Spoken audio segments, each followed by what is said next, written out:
श्रीविष्णुकवचस्तोत्रम् अथ विनियोगः। अस्य श्रीविष्णुकवचस्तोत्रमहामन्त्रस्य ब्रह्मा ऋषिः अनुष्टुप् छन्दः। श्रीमन्नारायणो देवता।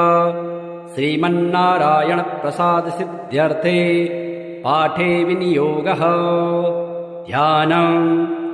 शान्ताकारं भुजगशयनं पद्मनाभं सुरेशं विश्वाकारं गगनसदृशं मेघवर्णं शुभांगं लक्ष्मीकान्तं कमलनयनं योगभिर्ध्यानगम्यं वन्दे विष्णुं भवभयहरं सर्वलोकैकनाथं। मेघश्यामं पीतकौशेयवासं श्रीवत्सांगं कौस्तुभोद्भासितांगं पुण्योपेतं पुण्डरीकायताख्यं विष्णुं वन्दे सर्वलोकैकनाथं। सशङ्खचक्रं सकिरीटकुण्डलं सपेतवस्त्रं सरसीरुहेक्षणं शहारवक्षस्थलशोभिकौस्तुभं नमामि विष्णुं शिरसा चतुर्भुजम्। ॐ पूर्वतो मां हरिः पातु पश्चात् श्रीः सदक्षिणे श्रीकृष्ण उत्तरे पातु श्रीगो विष्णुश्च सर्वशः। ऊर्ध्वं मे नन्दनी पातु अधस्तात् सारङ्गभृत् सदा पादौ पातु सरोजाङ्गे अङ्गे पातु जनार्दनः। जानुनी मे जगन्नाथः ऊरो पातु त्रिविक्रमः गुह्यं पातु हृषीकेशः पृष्ठं पातु ममाव्ययः।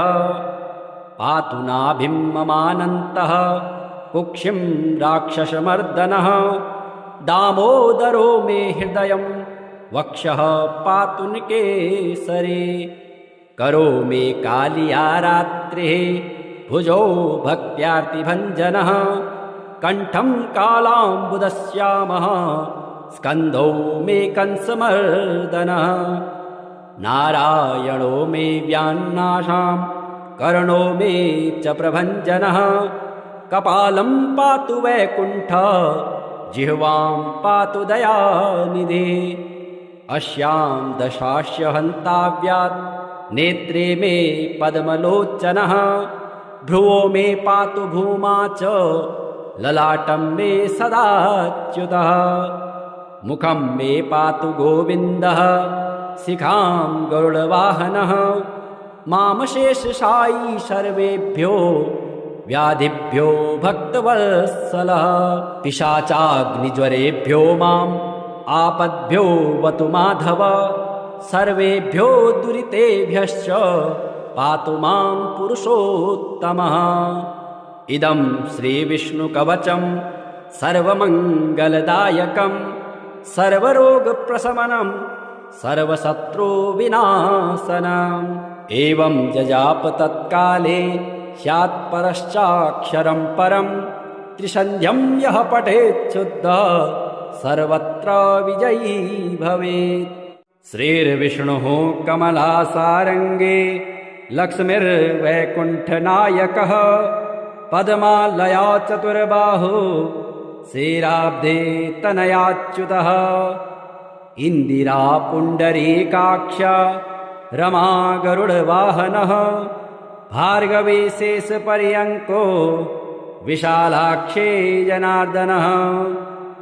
स्वर्णाङ्गे वरदो देवी हरेरिन्दो मुखे प्रभुः सुन्दरे नरकध्वंसे लोकमाता मुरान्तकः।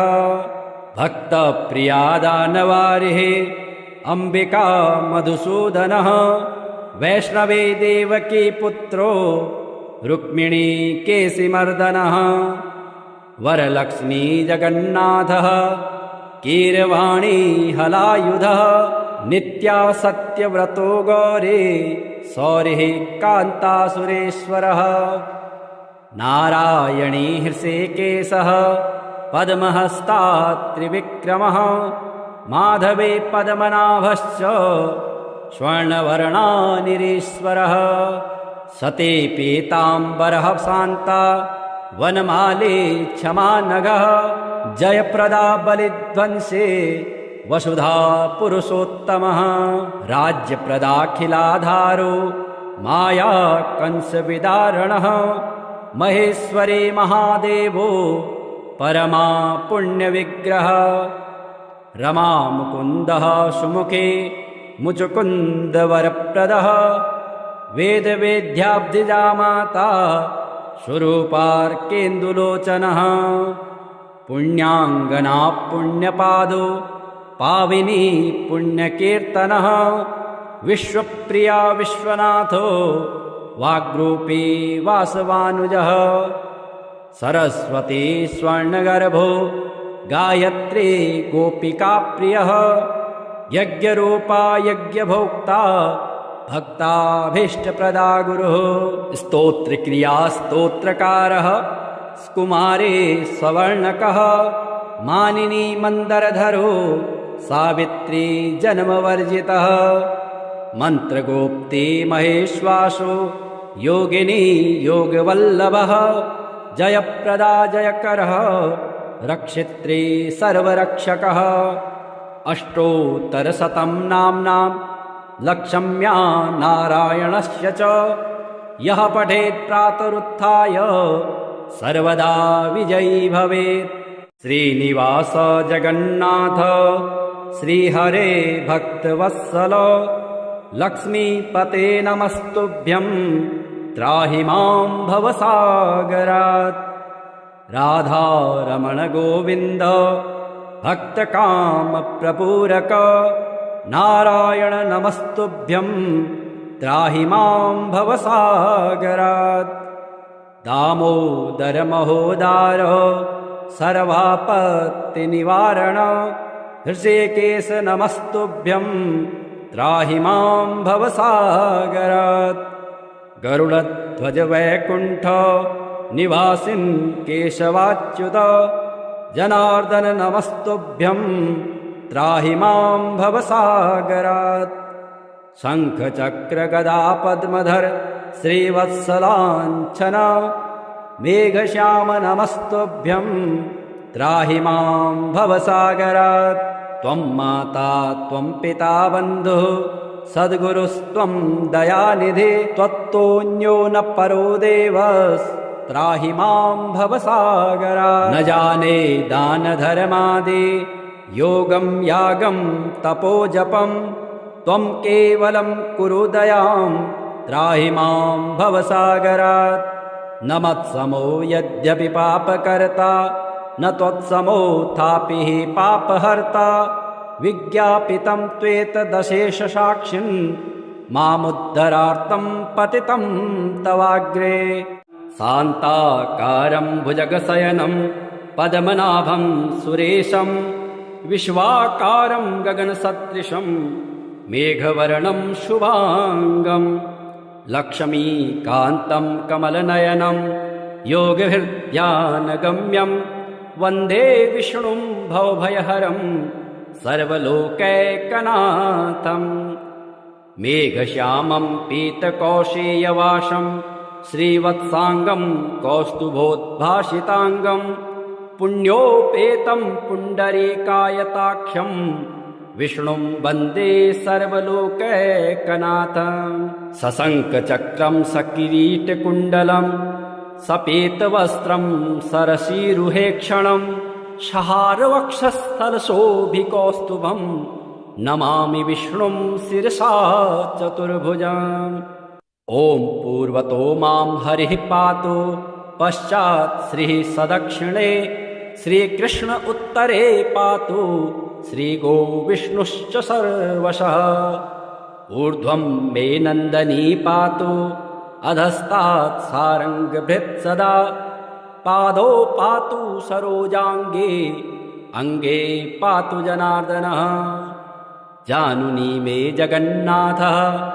ऊरो पातु त्रिविक्रमः गुह्यं पातु श्रीकेशः पृष्ठं पातु ममाव्ययः पातु नाभिं ममानन्तः कुक्षिं राक्षसमर्दनः दामोदरो मे हृदयं वक्षः पातु निकेसरे करो मे कालिया रात्रिः भुजो भक्त्यार्तिभञ्जनः कण्ठं कालाम्बुदश्यामः स्कन्धौ मे कंसमर्दनः नारायणो मे व्यान्नाशां कर्णो मे च प्रभञ्जनः कपालं पातु वैकुण्ठः जिह्वां पातु दयानिधे अस्यां दशास्य हन्ताव्यात् नेत्रे मे पद्मलोचनः भ्रुवो मे पातु भूमा च ललाटं मे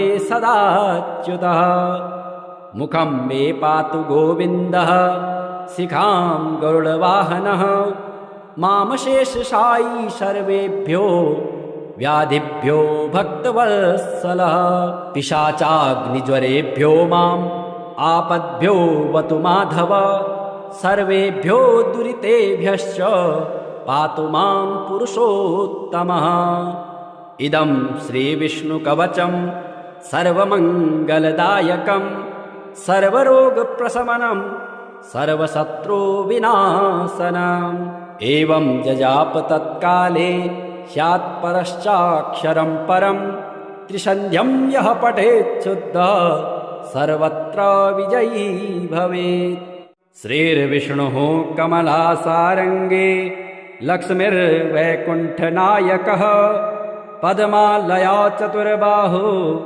श्रीराब्धे तनयाच्युतः इन्दिरा पुण्डरीकाक्ष रमा गरुडवाहनः भार्गवी शेषपर्यङ्को विशालाक्षे जनार्दनः स्वर्णाङ्गे वरदो देवी हरेरिन्दुमुखे प्रभुः सुन्दरे नरकध्वंसे लोकमाता मुरान्तकः भक्तप्रिया दानवारिः अम्बिका मधुसूदनः वैष्णवे देवकी पुत्रो रुक्मिणी केशिमर्दनः वरलक्ष्मी जगन्नाथः कीरवाणी हलायुधः नित्या सत्यव्रतो गौरी सौरिः कान्तासुरेश्वरः नारायणी हृषिकेशः पद्महस्ता त्रिविक्रमः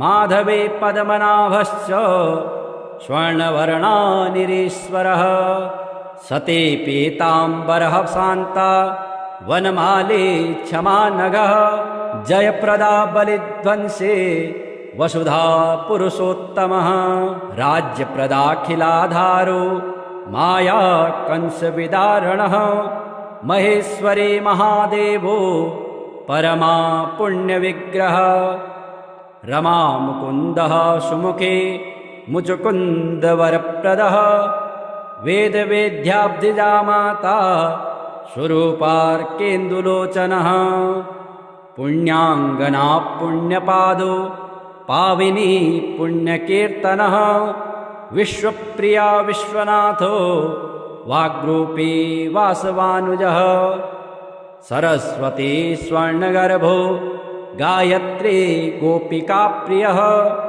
यज्ञरूपा यज्ञभोक्ता भक्ताभीष्टप्रदा गुरुः स्तोत्रक्रिया स्तोत्रकारः कुमारे सवर्णकः मानिनी मन्दरधरो सावित्री जन्मवर्जितः मन्त्रगोप्ती महेश्वासो योगिनी योगवल्लभः जयप्रदा जयकरः रक्षित्री सर्वरक्षकः अष्टोत्तरशतं नाम्नां लक्ष्म्या नारायणस्य च यः पठेत् प्रातरुत्थाय सर्वदा विजयी भवेत् श्रीनिवास जगन्नाथ श्रीहरे भक्तवत्सल लक्ष्मीपते नमस्तुभ्यं त्राहि मां भवसागरात् राधारमण गोविन्द भक्तकामप्रपूरक नारायण नमस्तुभ्यं त्राहि मां भवसागरात् दामोदर महोदार सर्वापत्तिनिवारण हृषीकेश नमस्तुभ्यं त्राहि मां भवसागरात् गरुडध्वज वैकुण्ठ निवासिन् केशवाच्युत जनार्दन नमस्तुभ्यं त्राहि मां भवसागरात् शङ्ख चक्र गदा पद्मधर श्रीवत्सलाञ्छन मेघश्याम नमस्तुभ्यं त्राहि मां भवसागरात् त्वं माता त्वं पिता बन्धुः सद्गुरुस्त्वं दयानिधे त्वत्तोऽन्यो न परो देवस्त्राहि मां भवसागरात् न जाने दानधर्मादि योगं यागं तपोजपं त्वं केवलं कुरु दयां त्राहि मां भवसागरात् न मत्समो यद्यपि पापकर्ता न त्वत्समोऽथापि हि पापहर्ता विज्ञापितं त्वेतदशेषसाक्षिन् मामुद्धरार्तं पतितं तवाग्रे शान्ताकारं भुजगशयनं पद्मनाभं सुरेशं विश्वाकारं गगनसदृशं मेघवर्णं शुभांगं लक्ष्मीकान्तं कमलनयनं योगभिर्ध्यानगम्यं वन्दे विष्णुं भवभयहरं सर्वलोकैकनाथं मेघश्यामं पीतकौशेयवासं श्रीवत्साङ्गं कौस्तुभोद्भासिताङ्गं पुण्योपेतं पुण्डरीकायताख्यं विष्णुं वन्दे सर्वलोकैकनाथं सशङ्खचक्रं सकिरीटकुण्डलं सपेतवस्त्रं सरसीरुहेक्षणं शहारवक्षस्थलशोभिकौस्तुभं नमामि विष्णुं शिरसा चतुर्भुजम् ॐ पूर्वतो मां हरिः पातु पश्चात् श्रीः सदक्षिणे श्रीकृष्ण उत्तरे पातु श्रीगोविष्णुश्च सर्वशः ऊर्ध्वं मे नन्दनी पातु अधस्तात् सारङ्गभृत् सदा पादौ पातु सरोजाङ्गे अङ्गे पातु जनार्दनः जानुनी मे जगन्नाथः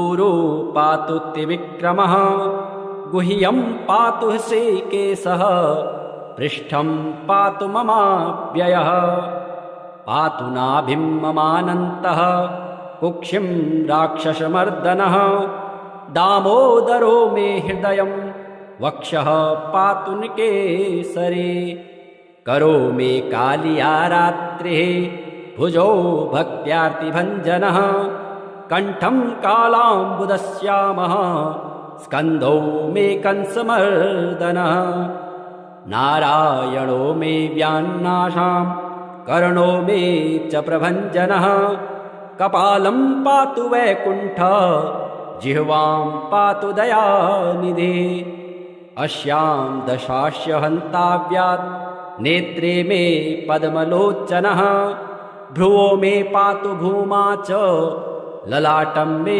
सदाच्युतः मुखं मे पातु गोविन्दः शिखां गरुडवाहनः मामशेषशायी सर्वेभ्यो व्याधिभ्यो भक्तवत्सलः पिशाचाग्निज्वरेभ्यो माम् आपद्भ्यो वतु माधव सर्वेभ्यो दुरितेभ्यश्च पातु मां पुरुषोत्तमः इदं श्रीविष्णुकवचं सर्वमङ्गलदायकं सर्वरोगप्रशमनं सर्वशत्रुविनाशनम् एवं जजाप तत्काले स्यात् परश्चाक्षरं परं त्रिसन्ध्यं यः पठेत् शुद्धः सर्वत्र विजयी भवेत् श्रीर्विष्णुः कमलासारङ्गे लक्ष्मीर्वैकुण्ठनायकः पद्मालया चतुर्बाहु श्रीराब्धे तनयाच्युतः इन्दिरा पुण्डरीकाक्ष रमा गरुडवाहनः भार्गवी शेषपर्यङ्को विशालाक्षे जनार्दनः स्वर्णाङ्गी वरदो देवी हरेरिन्दुमुखे प्रभुः सुन्दरे नरकध्वंसे लोकमाता मुरान्तकः भक्तप्रिया दानवारिः अम्बिका मधुसूदनः वैष्णवे देवकी पुत्रो रुक्मिणी केशिमर्दनः वरलक्ष्मी जगन्नाथः कीरवाणी हलायुधः नित्या सत्यव्रतो गौरी सौरिः कान्तासुरेश्वरः नारायणी हृषिकेशः पद्महस्ता त्रिविक्रमः माधवे पद्मनाभश्च स्वर्णवर्णानिरीश्वरः सती पीताम्बरः शान्ता वनमाली क्षमानघः जयप्रदा बलिध्वंसी वसुधा पुरुषोत्तमः राज्यप्रदाखिलाधारो माया कंसविदारणः महेश्वरी महादेवो परमा पुण्यविग्रह रमा मुकुन्दः सुमुखे मुचुकुन्दवरप्रदः वेदवेद्याब्धिजा माता स्वरूपार्केन्दुलोचनः पुण्याङ्गना पुण्यपादो पाविनी पुण्यकीर्तनः विश्वप्रिया विश्वनाथो वाग्रूपी वासवानुजः सरस्वती स्वर्णगर्भो गायत्री गोपिकाप्रियः यज्ञरूपा यज्ञभोक्ता भक्ताभीष्टप्रदा गुरुः स्तोत्रक्रिया स्तोत्रकारः कुमारी सवर्णकः मानिनी मन्दरधरो सावित्री जन्मवर्जितः मन्त्रगोप्ती महेश्वासो योगिनी योगवल्लभः जयप्रदा जयकरः रक्षित्री सर्वरक्षकः अष्टोत्तरशतं नाम्नां लक्ष्म्या नारायणस्य च यः पठेत् प्रातरुत्थाय सर्वदा विजयी भवेत् श्रीनिवास जगन्नाथ श्रीहरे भक्तवत्सल लक्ष्मीपते नमस्तुभ्यं त्राहि मां भवसागरात् राधारमण गोविन्द भक्तकामप्रपूरक नारायण नमस्तुभ्यं त्राहि मां भवसागरात् दामोदर महोदार सर्वापत्तिनिवारण हृषिकेश नमस्तुभ्यं त्राहि मां भवसागरात् गरुडध्वज वैकुण्ठ निवासिन् केशवाच्युत जनार्दन नमस्तुभ्यं त्राहि मां भवसागरात् शङ्खचक्रगदा पद्मधर श्रीवत्सलाञ्छन मेघश्याम नमस्तुभ्यं त्राहि मां भवसागरात् त्वं माता त्वं पिता बन्धुः सद्गुरुस्त्वं दयानिधि त्वत्तोऽन्यो न परो देवस्त्राहि मां भवसागरात् न जाने दानधर्मादि योगं यागं तपोजपं त्वं केवलं कुरु दयां त्राहि मां भवसागरात् न मत्समो यद्यपि पापकर्ता न त्वत्समोऽथापि हि पापहर्ता विज्ञापितं त्वेतदशेषसाक्षिन् मामुद्धरार्तं पतितं तवाग्रे शान्ताकारं भुजगशयनं पद्मनाभं सुरेशं विश्वाकारं गगनसदृशं मेघवर्णं शुभाङ्गं लक्ष्मीकान्तं कमलनयनं योगहृद्यानगम्यं वन्दे विष्णुं भवभयहरं सर्वलोकैकनाथं मेघश्यामं पीतकौशेयवासं श्रीवत्साङ्गं कौस्तुभोद्भासिताङ्गं पुण्योपेतं पुण्डरीकायताख्यं विष्णुं वन्दे सर्वलोकैकनाथं सशङ्खचक्रं सकिरीटकुण्डलं सपेतवस्त्रं सरसीरुहेक्षणं शहारवक्षस्थलशोभिकौस्तुभं नमामि विष्णुं शिरसा चतुर्भुजम् ॐ पूर्वतो मां हरिः पातु पश्चात् श्रीः सदक्षिणे श्रीकृष्ण उत्तरे पातु श्रीगोविष्णुश्च सर्वशः ऊर्ध्वं मे नन्दनी पातु अधस्तात् सारङ्गभृत् सदा पादौ पातु सरोजाङ्गे अङ्गे पातु जनार्दनः जानुनी मे जगन्नाथः ऊरो पातु त्रिविक्रमः गुह्यं पातु श्रीकेशः पृष्ठं पातु ममाव्ययः पातु नाभिं ममानन्तः कुक्षिं राक्षसमर्दनः दामोदरो मे हृदयं वक्षः पातु निकेसरे करो मे कालिया रात्रिः भुजो भक्त्यार्तिभञ्जनः कण्ठं कालाम्बुदश्यामः स्कन्धौ मे कंसमर्दनः नारायणो मे व्यान्नाशां कर्णो मे च प्रभञ्जनः कपालं पातु वैकुण्ठः जिह्वां पातु दयानिधे अस्यां दशास्य हन्ताव्यात् नेत्रे मे पद्मलोचनः भ्रुवो मे पातु भूमा च ललाटं मे सदाच्युतः मुखं मे पातु गोविन्दः शिखां गरुडवाहनः मामशेषशायी सर्वेभ्यो व्याधिभ्यो भक्तवत्सलः पिशाचाग्निज्वरेभ्यो माम् आपद्भ्यो वतु माधव सर्वेभ्यो दुरितेभ्यश्च पातु मां पुरुषोत्तमः इदं श्रीविष्णुकवचं सर्वमङ्गलदायकं सर्वरोगप्रशमनं सर्वशत्रुविनाशनम् एवं जजाप तत्काले स्यात् परश्चाक्षरं परं त्रिसन्ध्यं यः पठेत् शुद्धः सर्वत्र विजयी भवेत् श्रीर्विष्णुः कमलासारङ्गे लक्ष्मीर्वैकुण्ठनायकः पद्मालया चतुर्बाहु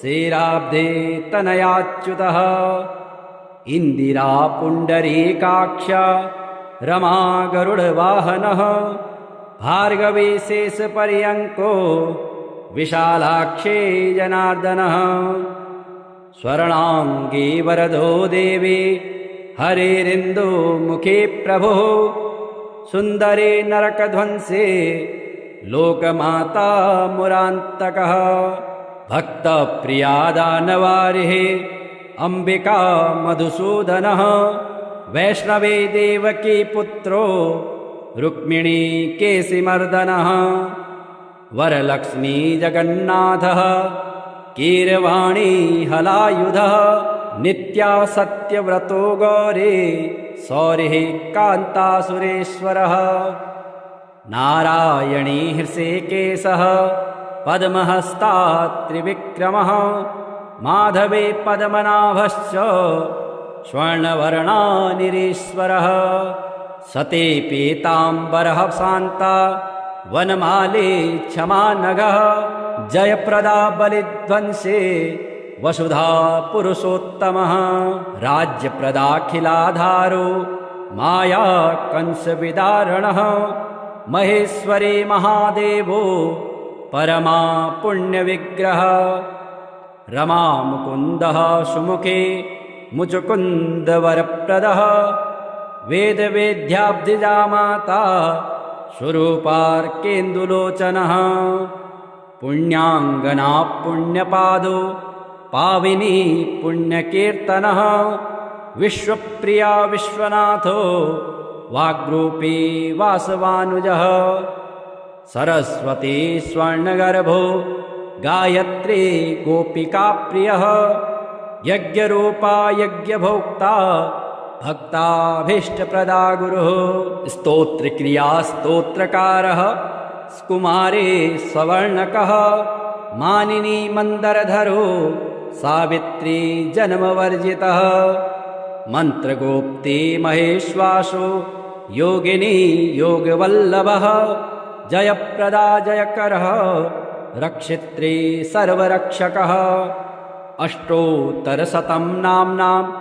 लक्षम्या नारायणस्य च यः पठेत् प्रातरुत्थाय सर्वदा विजयी भवेत्। श्रीनिवास जगन्नाथ श्रीहरे भक्तवत्सल लक्ष्मीपते नमस्तुभ्यं त्राहि मां भवसागरात्। राधारमण गोविन्द भक्तकामप्रपूरक नारायण नमस्तुभ्यं त्राहि मां भवसागरात्। दामोदर महोदार सर्वापत्तिनिवारण हृषिकेश नमस्तुभ्यं त्राहि मां भवसागरात्। गरुडध्वज वैकुण्ठ निवासिन् केशवाच्युत जनार्दन नमस्तुभ्यं त्राहि मां भवसागरात्। शङ्ख चक्र गदा पद्मधर श्रीवत्सलाञ्छन मेघश्याम नमस्तुभ्यं त्राहि मां भवसागरात्। त्वं माता त्वं पिता बन्धुः सद्गुरुस्त्वं दयानिधे त्वत्तोऽन्यो न परो देवस् त्राहि मां भवसागरात्। न जाने दानधर्मादि योगं यागं तपोजपं त्वं केवलं कुरु दयां त्राहि मां भवसागरात्। न मत्समो यद्यपि पापकर्ता न त्वत्समोऽथापि हि पापहर्ता विज्ञापितं त्वेतदशेषसाक्षिन् मामुद्धरार्थं पतितं तवाग्रे। शान्ताकारं भुजगशयनं पद्मनाभं सुरेशं विश्वाकारं गगनसदृशं मेघवर्णं शुभांगं लक्ष्मीकान्तं कमलनयनं योगहृद्यानगम्यं वन्दे विष्णुं भवभयहरं सर्वलोकैकनाथं। मेघश्यामं पीतकौशेयवासं श्रीवत्सांगं कौस्तुभोद्भासितांगं पुण्योपेतं पुण्डरीकायताख्यं विष्णुं वन्दे सर्वलोकैकनाथं। सशङ्खचक्रं सकिरीटकुण्डलं सपेतवस्त्रं सरसीरुहेक्षणं शहारवक्षस्थलशोभिकौस्तुभं नमामि विष्णुं शिरसा चतुर्भुजम्। ॐ पूर्वतो मां हरिः पातु पश्चात् श्रीः सदक्षिणे श्रीकृष्ण उत्तरे पातु श्रीगोविष्णुश्च सर्वशः। ऊर्ध्वं मे नन्दनी पातु अधस्तात् सारङ्गभृत् सदा पादौ पातु सरोजाङ्गे अङ्गे पातु जनार्दनः। जानुनी मे जगन्नाथः ऊरो पातु त्रिविक्रमः गुह्यं पातु हृषीकेशः पृष्ठं पातु ममाव्ययः।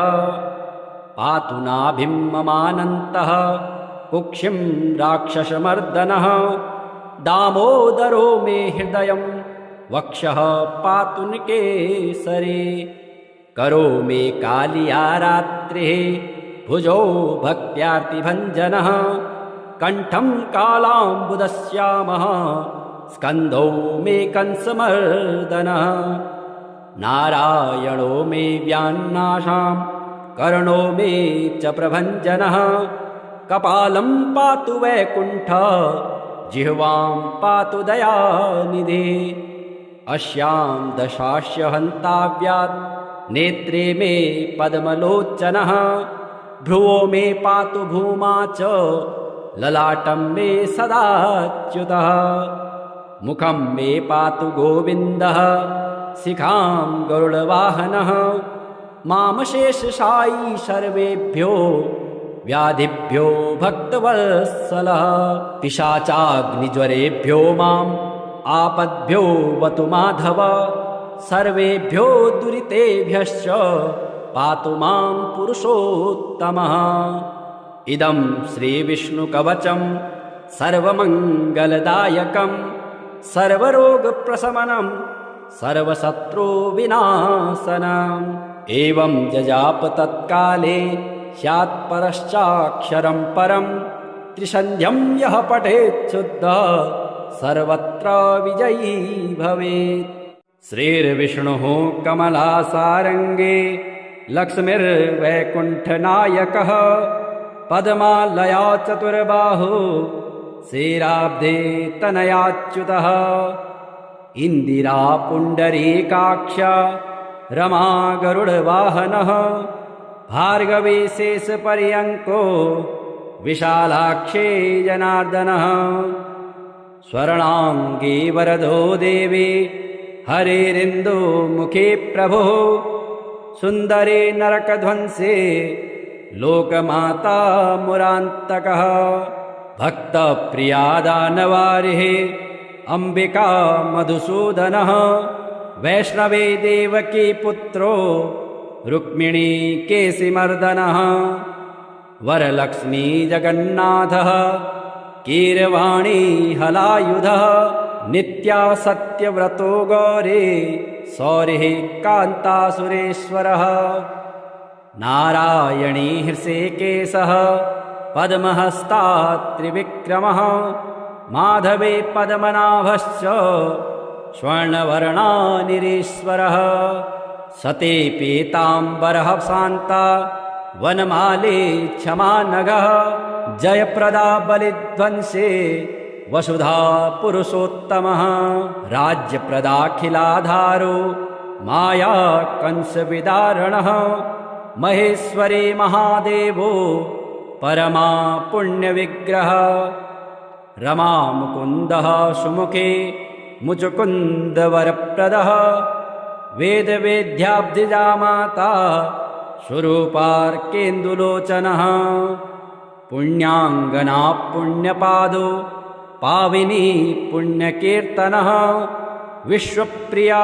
विश्वनाथो वाग्रूपी वासवानुजः सरस्वती स्वर्णगर्भो गायत्री गोपिकाप्रियः यज्ञरूपा यज्ञभोक्ता भक्ताभीष्टप्रदा गुरुः स्तोत्रक्रिया स्तोत्रकारः कुमारे सवर्णकः मानिनी मन्दरधरो सावित्री जन्मवर्जितः मन्त्रगोप्ती महेश्वासो योगिनी योगवल्लभः जयप्रदा जयकरः रक्षित्री सर्वरक्षकः अष्टोत्तरशतं नाम्नां लक्ष्म्या नारायणस्य च यः पठेत् प्रातरुत्थाय सर्वदा विजयी भवेत्।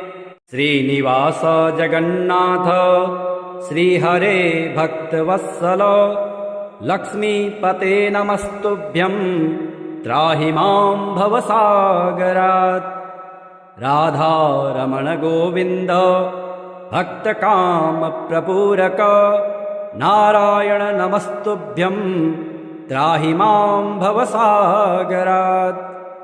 दामोदर महोदार सर्वापत्तिनिवारण हृषिकेश नमस्तुभ्यं त्राहि मां भवसागरात्।